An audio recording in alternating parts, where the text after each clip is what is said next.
All right, let's talk about this Packers defense really kind of shutting down CJ Stroud and the Texans offense. Well, what happened here? What went so wrong? I mean, first off, it has to be mentioned there was no Nico Collins in this game. He is their best receiver, so losing a piece like that does hurt, but usually you expect it to kind of, hurt a little bit, right? Instead, CJ Stroud was held under 100 yards and a sub 50 completion percentage in this game. So what happened? What were the Packers able to do so well? Well, let's get into it, starting off with the play you see on the screen. It's going to be a zone coverage concept, which isn't what the Packers were only doing. We'll get into more concepts in a second, but this is just a good, I think, beginning play to show kind of what Stroud was dealing with all game in this one. Watch as on the 3rd and 1, he takes a snap, runs a play action, looks down the field, and we saw a lot of this when we were watching the game of just, you see Stroud look up and just doesn't love where he can put the ball. And now he has to figure something out, because if you can cover well in the NFL, everything else will follow. If you can, if a quarterback doesn't have a place to go with the ball, doesn't matter how good they are, there's not much you can do. Watch as Stroud on this play actually does a pretty good job. Scrambles out, is able to pick up a first down. He was able to make some plays here and there when there were opportunities. The issue is there just weren't a lot of opportunities, and that allowed for the Packers to be able to really have some success. Like this play, this is something, I'm going to break down some blocking concepts here, because I think it's important to talk about I think this was a big part of how the Packers were able to win.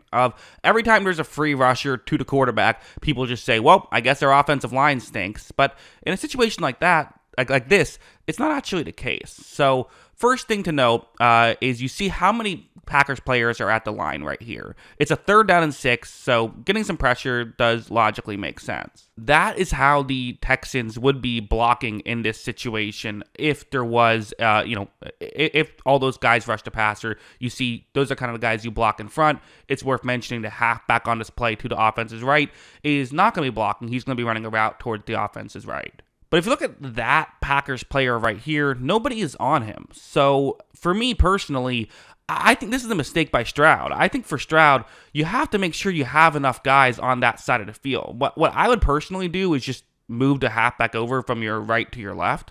Or if you really like that route being on that side of the field, what you do is you move the center over, have the center block to the left, and then tell your halfback, hey, if all 3 players if all 3 players rush on the right, then you have to stay in and block, because you can't have a free rusher. I don't care how good your route is. You need to have time to get it there.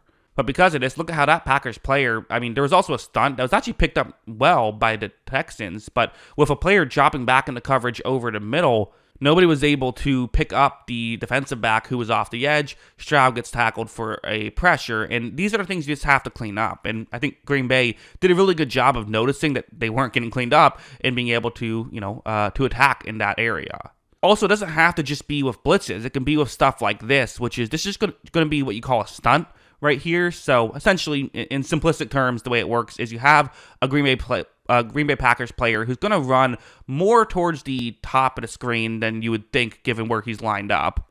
And in theory, this is going to get the center and the left guard to pay attention to that Packers player.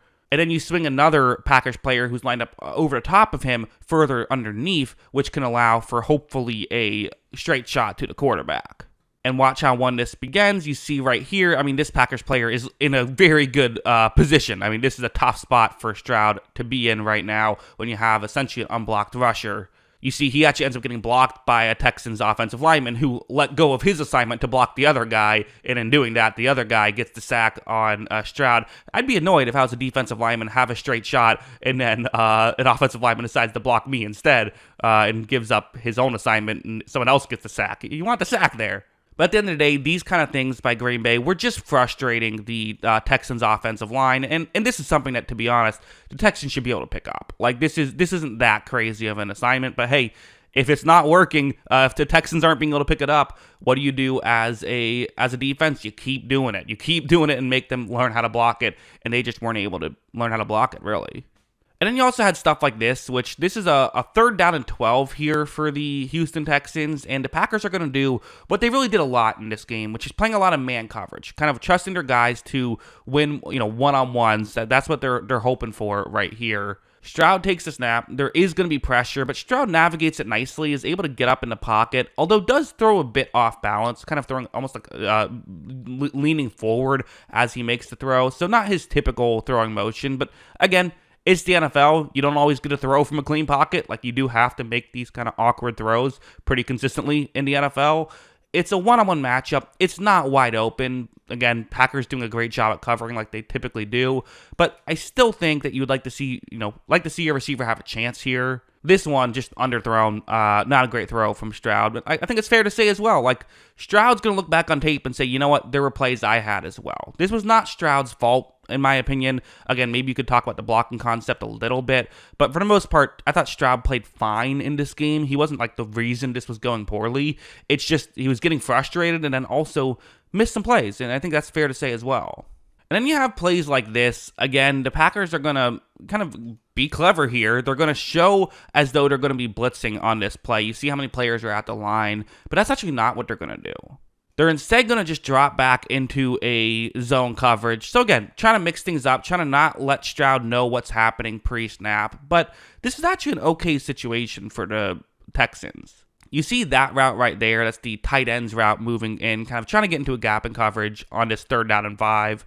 And again, these are the plays that you kind of need to hit, right? Because your running game's playing well, but the issue with having a running game and kind of that being the key part of your offense is it is going to set up some 3rd down and mediums like this. And when it does, your passing attack has to make it work, right? So you need Stroud to make a play here. And when this play begins, kind of a weird route where the tight end is just now getting his head turned around. Stroud is already in throwing motion, trying to get this ball out quickly, give him a chance.